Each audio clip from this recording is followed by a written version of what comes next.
जज्बाती जिंदगी स्टोरी च तुहाडा स्वागत है। हाजिर हाँ डॉक्टर इकबाल सिंह सकरौदी जी द्वारा लिखी गई कहानी फौजी दी धी दे नाल। उम्मीद करदी हाँ तुसीं इस नूं बहुत पसंद करोगे।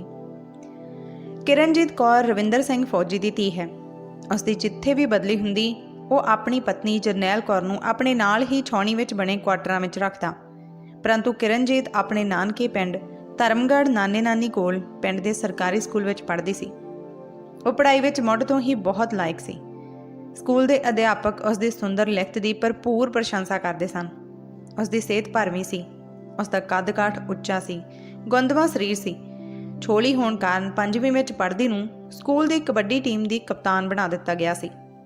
उसका रंग बहुत ज़्यादा गोरा चिट्टा सी। स्कूल की मैडम रॉबिनजीत उसनूं अक्सर कहती रहिंदी, ए किरण, तेरी नानी किहड़ी चक्की के आटे की रोटी तैनूं खवाउंदी ए। मैडम की कही गल नूं सुन के वह केवल मुस्कुरा दिंदी। उसकी कप्तानी विच स्कूल की कबड्डी टीम ने बहुत मल्लां मारियां सन। वो जदों भी किसी होर स्कूल विच किसी टूरनामेंट विच भाग लैण जांदी, उहदी टीम हमेशा जेतू होकर ही वापस मुड़दी। उसकी अगवाई विच स्कूल की कबड्डी टीम का केवल अपने ब्लॉक विच ही नहीं सगों पूरे जिले विच पूरा दबदबा बनिया होया सी। 5वीं श्रेणी के बोर्ड की सालाना इम्तिहान विचों भी वो पूरे पंजाब विचों पहले स्थान उत्ते आए सी। मार्च का महीना चढ़िया। उसका डैडी फौज विचों रिटायरमेंट लैके अपने पिंड जखेपल आ गया। वो अपनी पत्नी, 2 पुत्रां, धी किरणजीत नाल पिंड रहन लग पिया। बेशक किरण दा अपने नाना नानी नाल बहुत ज़्यादा स्नेह सी, फिर भी अपने जद्दी पिंड जखेपल अपने मम्मी डैडी कोल आके वो बहुत खुश सी। वो स्कूलों आके दोवें छोटे वीरां नाल सारा दिन खेडदी रहिंदी। 6वीं श्रेणी विच उसका दाखला सरकारी सीनियर सैकेंडरी स्कूल जखेपल विच करवा दिता गया। उसके नानके पिंड धर्मगढ़ वाला स्कूल भी बहुत सोहना सी, परंतु उसके नवे स्कूल की बिल्डिंग बहुत विशाल सी। खेड के मैदान बहुत वधिया बनाए गए सन। साइंस, मैथ, भूगोल विषय नाल संबंधित पार्क बड़े सलीके नाल बनाए गए सन। स्कूल की लाइब्रेरी की बिल्डिंग बहुत शानदार ढंग नाल उसारी गई सी। विद्यार्थियों के बैठ के पढ़न लई वधिया क्वालिटी का फर्नीचर रखा होया सी। स्कूल के रंग बिरंगे फुल, बूटे ते वेलां वेख के तां उसनूं इंज महसूस हुंदा सी जिवें वो किसी स्वर्ग की धरती उत्ते आ गई होवे। पढ़ाई लिखाई विच तां वो मुढ़ तो ही बहुत लायक सी। पिंड दे वड्डे स्कूल विच आके पढ़ाई दे नाल नाल कविता, गीत उचारण मुकाबले, पेंटिंग मुकाबले, भाषण प्रतियोगिता विच वध चढ़ के भाग लैण लग पई सी। उस स्कूल की गिद्धे की टीम की भी कप्तान बन गई सी। स्कूल विच उत्साही मुंडे कुड़ियां नूं लैके बनाई गई पंजाबी साहित्य सभा की वो मैंबर बन गई सी। भाषा विभाग पंजाब संगरूर वालों करवाए गए जिला पद्धरी क्विज मुकाबलियां विचों वो पहले स्थान उत्ते आई। स्कूल विचों करवाए जांदे हरेक मुकाबले विच उसकी शमूलीयत लाजमी हुंदी।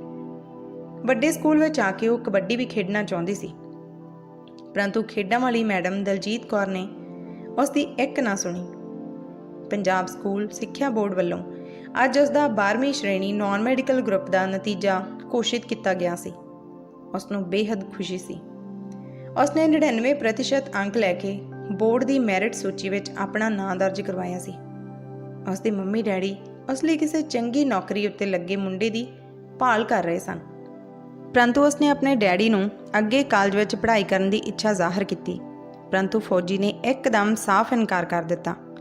वो अपना मसोसिया जा मूँह लैके चुपचाप अंदरले कमरे विच चादर लैके लम्मी पै गई। इतफाकन अगले दिन सवेरे 10 बजे सरकारी स्कूल जखेपल की प्रिंसीपल दलजिंदर कौर मांगड़ का उसके डैडी के फोन ते फोन आ गया। फौजी ने हैलो कहा तो दूजे पासे तो बोली, मैं सरकारी स्कूल की प्रिंसीपल गल कर रही हाँ। वीर जी तुसी कौन बोल रहे हो?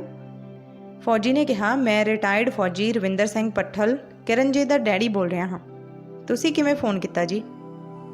वीर जी मैं तुहानूं इसलिए फोन किया है कि मैं ये जान सकां कि तुसी मेरे स्कूल की बहुत ही काबिल विद्यार्थन किरणजीत नूं अगे पढ़न लई कित्थे दाखला दवाया है।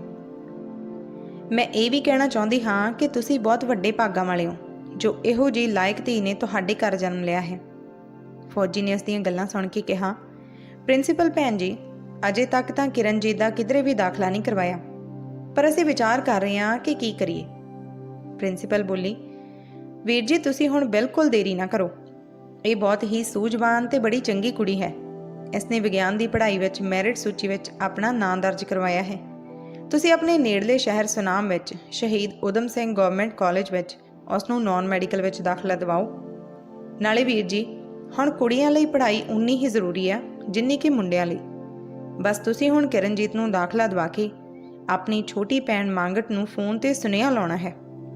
ਠੀਕ ਹੈ ਵੀਰ ਜੀ, ਮੈਂ ਤੁਹਾਡੇ ਫੋਨ ਦੀ ਉਡੀਕ ਕਰਾਂਗੀ। ਸਤਿ ਸ੍ਰੀ ਅਕਾਲ ਜੀ। ਪ੍ਰਿੰਸੀਪਲ ਦਾ ਫੋਨ ਆਉਣ ਉਪਰੰਤ ਫੌਜੀ ਦੁਬਿਧਾ ਵਿੱਚ ਪੈ ਗਿਆ। ਉਹ ਆਪਣੀ ਧੀ ਨੂੰ ਅੱਗੇ ਪੜ੍ਹਨ ਲਈ ਲਾਵੇ ਜਾਂ ਨਾ ਲਾਵੇ। ਕਦੇ ਉਹ ਕੁੜੀ ਲਈ ਚੰਗੇ ਚੰਗੇ ਘਰਾਂ 'ਚੋਂ ਆਉਂਦੇ ਰਿਸ਼ਤਿਆਂ ਬਾਰੇ ਸੋਚਦਾ।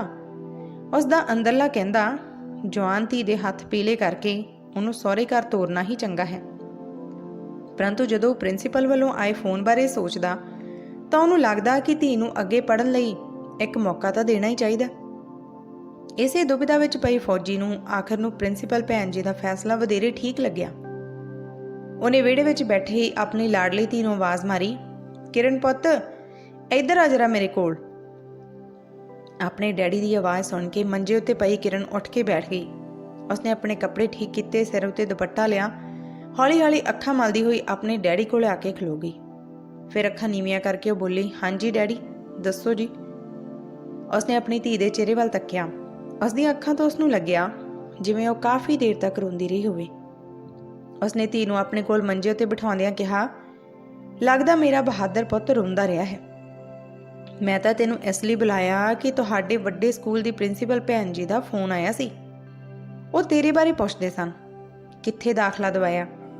ਦੇਖ ਪੁੱਤਰ, ਤੈਨੂੰ ਅੱਗੇ ਪੜ੍ਹਾਉਣ ਵਿੱਚ ਮੈਨੂੰ ਕੋਈ ਉਜ਼ਰ ਨਹੀਂ ਹੈ, ਪਰੰਤੂ ਜਿਸ ਤਰ੍ਹਾਂ ਦਾ ਸਮਾਜ ਗੰਦਲਾ ਹੋਇਆ ਪਿਆ ਉਹ ਮੇਰੀ ਚਿੰਤਾ ਦਾ ਕਾਰਨ ਹੈ।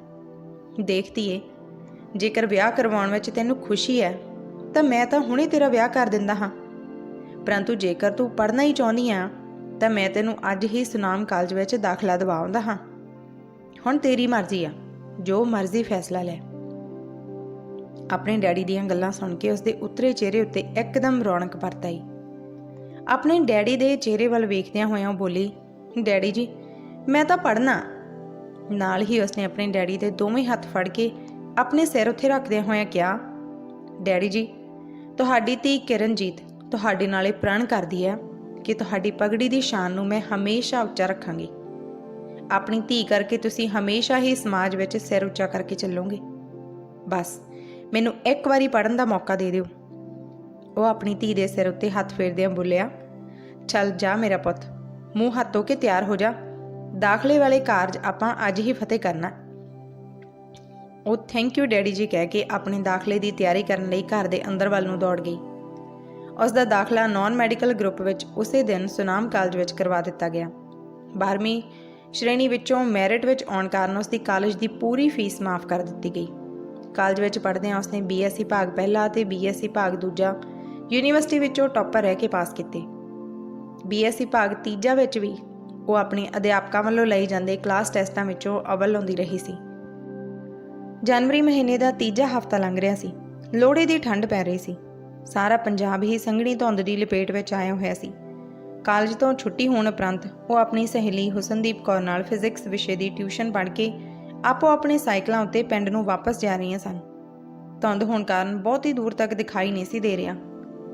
ਟੁੱਟੀ ਹੋਈ ਸੜਕ ਦਾ ਇੱਕ ਮੋੜ ਮੁੜਦੇ ਹੋਏ ਜਿਉਂ ਹੀ ਉਹਨਾਂ ਦੋਵਾਂ ਜਣੀਆਂ ਨੇ ਆਪਣੇ ਸਾਈਕਲਾਂ ਦੀ ਰਫ਼ਤਾਰ ਨੂੰ ਕੁਝ ਤੇਜ਼ ਕੀਤਾ ਤਾਂ ਲਾਗਲੇ ਖੇਤ ਵਿੱਚੋਂ ਨਿਕਲ ਕੇ 3 ਮੁੰਡਿਆਂ ਨੇ ਉਹਨਾਂ ਨੂੰ ਘੇਰਦਿਆਂ ਹੋਇਆਂ ਕਿਹਾ, ਫੜ ਲਓ, ਅੱਜ ਸੁੱਕੀਆਂ ਨਹੀਂ ਜਾਣ ਦੇਣੀਆਂ। ਅਸੀਂ ਵੀ ਕਿੰਨੇ ਦਿਨਾਂ ਦੇ ਤਕਾਉਂਦੇ ਸੀ। ਕਿਰਨਜੀਤ ਨੇ ਸਾਈਕਲ ਉੱਤੇ ਚੜੇ ਚੜਾਏ ਹੀ ਤਿੰਨਾਂ ਨੂੰ ਲਲਕਾਰਦਿਆਂ ਹੋਇਆਂ ਕਿਹਾ, ਵਿਚਾਲਿਓਂ ਚੀਰ ਦੂੰ, ਮੈਂ ਫੌਜੀ ਦੀ ਧੀ ਆ, ਖਬਰਦਾਰ ਜੇ ਕੋਈ ਅੱਗੇ ਵਧਿਆ ਤਾਂ। ਉਸ ਦੀ ਗਰਜਵੀਂ ਆਵਾਜ਼ ਵਿੱਚ ਮਾਰੀ ਉੱਚੀ ਲਲਕਾਰੇ ਕਾਰਨ ਤਿੰਨੋਂ ਮੁੰਡੇ ਆਪਣੀ ਥਾਂ ਉੱਤੇ ਹੀ ਖੜੋ ਗਏ। ਉਹ ਤੇ ਉਸ ਦੀ ਸਹੇਲੀ ਸਾਈਕਲ ਚਲਾਉਂਦੀਆਂ ਪਿੰਡ ਪਹੁੰਚ ਗਈਆਂ। ਉਸਨੇ ਘਰ ਜਾ ਕੇ ਆਪਣੀ ਮੰਮੀ ਨੂੰ ਸਾਰੀ ਗੱਲ ਦੱਸ ਦਿੱਤੀ। ਘੰਟੇ ਕੁ ਬਾਅਦ ਫੌਜੀ ਆਪਣੇ ਨਿਆਈਆਂ ਵਾਲੇ ਖੇਤ ਗੇੜਾ ਮਾਰ ਕੇ ਘਰ ਪੁੱਜਾ। ਧੀ ਦੇ ਮੂੰਹੋਂ ਸੁਣੀ ਸਾਰੀ ਗੱਲ ਉਸ ਦੀ ਮੰਮੀ ਨੇ ਹੂ ਬਹੂ ਫੌਜੀ ਨੂੰ ਕਹਿ ਸੁਣਾਈ। ਫੌਜੀ ਨੇ ਕਾਹਲੀ ਨਾਲ ਆਪਣੀ ਲਾਇਸੈਂਸੀ ਬੰਦੂਕ ਚੁੱਕੀ, ਕਾਰਤੂਸਾਂ ਦੀ ਪੇਟੀ ਮੋਢੇ ਲਟਕਾਈ। ਉਹ ਕਾਹਲੀ ਨਾਲ ਉਹਨਾਂ ਮੁੰਡਿਆਂ ਦੇ ਘਰ ਚਲਾ ਗਿਆ। ਘਰ ਦੇ ਬਾਹਰਲੇ ਬੂਹੇ ਨੂੰ ਲੱਗੇ ਢਿੱਲੇ ਜਿਹੇ ਲੱਕੜ ਦੇ ਦਰਵਾਜ਼ੇ ਉੱਤੇ ਫੌਜੀ ਨੇ ਜ਼ੋਰ ਦੀ ਠੁੱਡਾ ਮਾਰਿਆ। दरवाजे चों पट खुल गए। उन्हां दा वेड़ा लंघ के बरांडे विच खड़ के फौजी कड़किया, आओ निकलो ओए कुत्तिओ बाहर, देखा मैं किहड़ा सूरमा जम्मिया तुहाडी कुत्ती मां ने। सारे टब्बर नूं गोलियां नाल भौंदिआंगा, फौजी आ मैं फौजी। सारे टब्बर ने फौजी दे मूँहों गालां सुणीआं। उसदे हत्थ विच फड़ी बंदूक वेखी। गुस्से ते क्रोध विच भखदा उसदा चेहरा तक के सारा टब्बर थर थर कंबन लग पिया। तिन्नों मुंडे, उसदी मां, बीमार प्यो फौजी दे सामणे हत्थ बन्नी खड़े सन। मुंडियां दी मां ने अग उगलदियां फौजी दीआं अखां वल वेख्या, अपने सिर दा दुपट्टा उतार के फौजी दे पैरां विच रख दिता। ਉਹ ਦੋਵੇਂ ਹੱਥ ਜੋੜ ਕੇ ਗੋਡਿਆਂ ਭਾਰ ਖਲੋ ਗਈ ਤੇ ਬੋਲੀ, ਵੀਰਾ ਹਾੜੇ ਆ ਤੇਰੇ ਮੂਹਰੇ ਹੱਥ ਬੰਨ੍ਹਦੀਆਂ, ਇਹਨਾਂ ਕਮੂਤਾਂ ਨੂੰ ਅੱਜ ਮਾਫ ਕਰ ਦੇ। ਇਹਨਾਂ ਕੰਜਰਾਂ ਨੇ ਤੇਰੀ ਧੀ ਨੂੰ ਮੰਦਾ ਨਹੀਂ ਬੋਲਿਆ, ਸਗੋਂ ਆਪਣੀ ਮਾਂ ਤੇ ਭੈਣ ਦੀ ਇੱਜ਼ਤ ਮਿੱਟੀ ਵਿੱਚ ਰੋਲੀ ਆ। ਰੋਂਦੀ ਰੋਂਦੀ ਉਹ ਆਪਣੇ ਹੀ ਢਿੱਡ ਤੇ ਮੁੱਕੀਆਂ ਮਾਰਨ ਲੱਗ ਪਈ। ਫਿਰ ਉਹ ਉੱਪਰ ਅਸਮਾਨ ਵੱਲ ਹੱਥ ਜੋੜਦਿਆਂ ਹੋਇਆਂ ਕਹਿਣ ਲੱਗੀ, ਹੇ ਸੱਚੇ ਪਾਤਸ਼ਾਹ, ਮੈਨੂੰ ਇਹੋ ਜਿਹੀ ਕੁਪੱਤੀ ਔਲਾਦ ਦੇਣ ਦੀ ਥਾਂ ਬਾਂਝ ਹੀ ਰਹਿਣ ਦਿੰਦਾ। ਬਾਂਝਪੁਣੇ ਦਾ ਦੁੱਖ ਆ ਅੱਜ ਦੇ ਦੁੱਖ ਤੋਂ ਤਾਂ ਵੱਡਾ ਨਹੀਂ ਸੀ ਹੋਣਾ। ਮੈਨੂੰ ਤਾਂ ਮੇਰੀ ਇਸ ਗੰਦੀ ਲਾਦ ਨੇ ਕਿਸੇ ਨੂੰ ਮੂੰਹ ਦਿਖਾਉਣ ਜੋਗੀ ਨਹੀਂ ਛੱਡਿਆ। ਇਹਨਾਂ ਕਹਿੰਦੀ ਹੋਈ ਉਹ ਗਸ਼ ਖਾ ਕੇ ਮੂਧੇ ਮੂੰਹ ਧਰਤੀ ਉੱਤੇ ਡਿੱਗ ਪਈ। ਆਪਣੀ ਬੰਦੂਕ ਨੂੰ ਮੋਢੇ ਤੇ ਲਟਕਾਉਂਦਿਆਂ ਹੋਇਆਂ ਫੌਜੀ ਨੇ ਸਹਾਰਾ ਦੇ ਕੇ ਮੁੰਡਿਆਂ ਦੀ ਮਾਂ ਨੂੰ ਉਠਾਇਆ। ਉਹ ਆਪਣੇ ਮੂੰਹੋਂ ਅਜੇ ਕੁਝ ਬੋਲਣ ਲਈ ਸੋਚ ਹੀ ਰਿਹਾ ਸੀ।